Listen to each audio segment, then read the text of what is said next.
नमस्कार, खमागणी, जय श्री कृष्णा। आज हम बातचीत करेंगे बुध ग्रह के गोचर के बारे में। बुध का गोचर 22 जून 2025 को कर्क राशि में हो गया है। ये अपनी मिथुन राशि को छोड़ करके चंद्रमा की कर्क राशि में आ गए हैं। हालांकि चंद्रमा की कर्क राशि में गुरु ग्रह बहुत ज्यादा कंफर्टेबल नहीं होते हैं, लेकिन फिर भी 12 राशियों के ऊपर इसका क्या प्रभाव पड़ेगा, इसके बारे में आज हम चर्चा करेंगे। इससे पहले मैंने जो वीडियो बनाया था, उस वीडियो के अंदर मैंने 6 राशियों को कवर किया था। अब इस वीडियो के अंदर मैं अगली 6 राशियों को कवर कर रहा हूं। तो मेरी पहली राशि आती है तुला राशि। तुला राशि में बुध जो होते हैं वो भाग्य भवन और वह भाव के स्वामी होते हैं, और बुध आपकी कुंडली के 10वें भाव में आ गए हैं। तो ऐसी परिस्थिति में देखा जाए तो भाग्य का साथ आपको मिलता है, और भाग्य के साथ के कारण यदि आप जॉब और व्यापार के अंदर हैं तो आपको लाभ मिलेगा। लेकिन बुध व्यय भाव के स्वामी भी हैं, तो ध्यान रखिए कि आप पैसा तो कमाएंगे, लेकिन पैसे का खर्च भी बराबर होता रहेगा। यानी कुल मिला के स्थिति को देखा जाए तो एक सम स्थिति दिखाई देती है। यानी आय और व्यय का समन्वय लगभग बराबर दिखाई देता है। लेकिन जो लोग बैंकिंग सेक्टर से, अकाउंट के सेक्टर से या कंप्यूटर के सेक्टर से जुड़े हुए हैं, उनके लिए गोचर जो है बहुत ही ज्यादा लाभदायक है। अगर मैं यहाँ पर जॉब के मामले में देखूं तो आपका व्यक्तित्व बहुत ही जबरदस्त उभर करके अपने कार्य क्षेत्र में आता है। लोग आपके कार्य की प्रशंसा करेंगे और आपके कार्य क्षेत्र में आपका प्रभाव बढ़ेगा।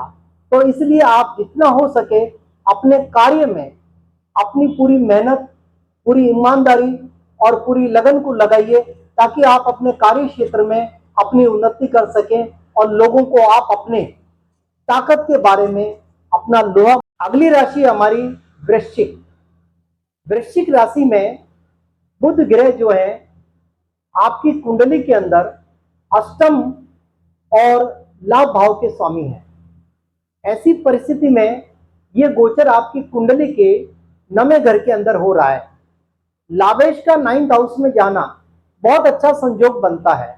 यानी ये प्रॉफिट और गेन आपके जीवन में आने वाले हैं। यानी आपको अपने जॉब से और अपने बिजनेस से अच्छा लाभ प्राप्त होगा। आपके संबंध अपने बॉस से अच्छे बनेंगे।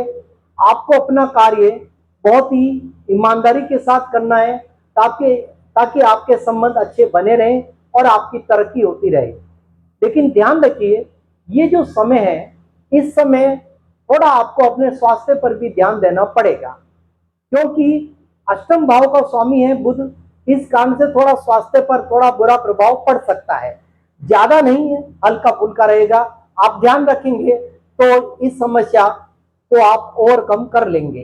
लेकिन अब आप आगे देखिए, अगर आप विद्यार्थी हैं तो विद्यार्थी वर्ग के लिए यह समय उत्तम है, क्योंकि आपकी स्टडी अच्छी होती है इस टाइम पीरियड के अंदर। तो आप अपनी स्टडी के ऊपर अच्छा फोकस कर पाएंगे और अच्छे मार्क्स गेन कर पाएंगे। अगली राशि है धनु। धनु राशि में ये जो गोचर है वो आपकी कुंडली के अष्टम भाव में हो रहा है। अष्टम भाव में बुध का गोचर, थोड़ा ध्यान देने की आवश्यकता है, क्योंकि बुध आपकी कुंडली के 7वें भाव के स्वामी भी है। यदि आप जॉब करते हैं या व्यापार करते हैं तो इस समय आपको पूरी सावधानी रखनी पड़ेगी। जॉब में आप सतर्क रहिए, व्यापार के अंदर चौकन्ने रहिए, और इस हिसाब से अपना कार्य करते हुए अगर आप आगे बढ़ेंगे तो आपके लिए बहुत अच्छा रहेगा। लेकिन यहाँ पर एक बात ध्यान देने योग्य है, आप अपनी वाणी पर थोड़ा कंट्रोल रखिए। हो सकता है आपसे कुछ कटु वचन निकल जाएं जो किसी दूसरे को बहुत बुरे लगे, तो अपनी वाणी पर नियंत्रण आपको रखना बहुत जरूरी है। यदि आप कोई प्राच्य विद्या सीख रहे हैं, जैसे ज्योतिष है, तंत्र मंत्र है, या कोई साधना का कार्यक्रम कर रहे हैं, तो यह समय आपके लिए बहुत ही ज्यादा उत्तम है, क्योंकि इस काम को आप कर सकते हैं। यदि आप रिसर्च के फील्ड में हैं, कोई रिसर्च का कार्य कर रहे हैं, तो यहाँ पर आपको सफलता मिल सकती है। इससे ज्यादा ये बुध आपको जीवन में अभी कुछ देने वाला। अगली राशि है मकर। मकर राशि में ये बुध का जो गोचर है वो आपकी कुंडली के 7वें भाव में हो रहा है। 7वें भाव में ये जो गोचर हो रहा है वो आपकी नौकरी और व्यवसाय के लिए तो अच्छा है, इसमें आपकी उन्नति होगी, लेकिन आपके जीवन साथी के साथ संबंध बहुत मधुर होते जाएंगे। तो आपको अपने जीवन साथी से संबंध भी अच्छे बनाने हैं, व्यापार में और नौकरी में उन्नति भी करनी है। तो इन सब का ध्यान रखते हुए आपको आगे बढ़ना है। लेकिन यहाँ पर एक बात ध्यान रखिए, आप अपने आत्मविश्वास के साथ में आगे बढ़िए, कहीं पर भी कंफ्यूजन की स्थिति को मत रखिए, क्योंकि आपके जीवन के अंदर कुछ कंफ्यूजन मेरे को दिखाई देते हैं। आप कोई भी कार्य करेंगे उससे पहले आप थोड़ा भ्रमित होने लग जाएंगे और आपको वो वाली स्थिति पैदा होने लग जाएगी जो आपके जीवन के लिए हानिकारक हो सकती है।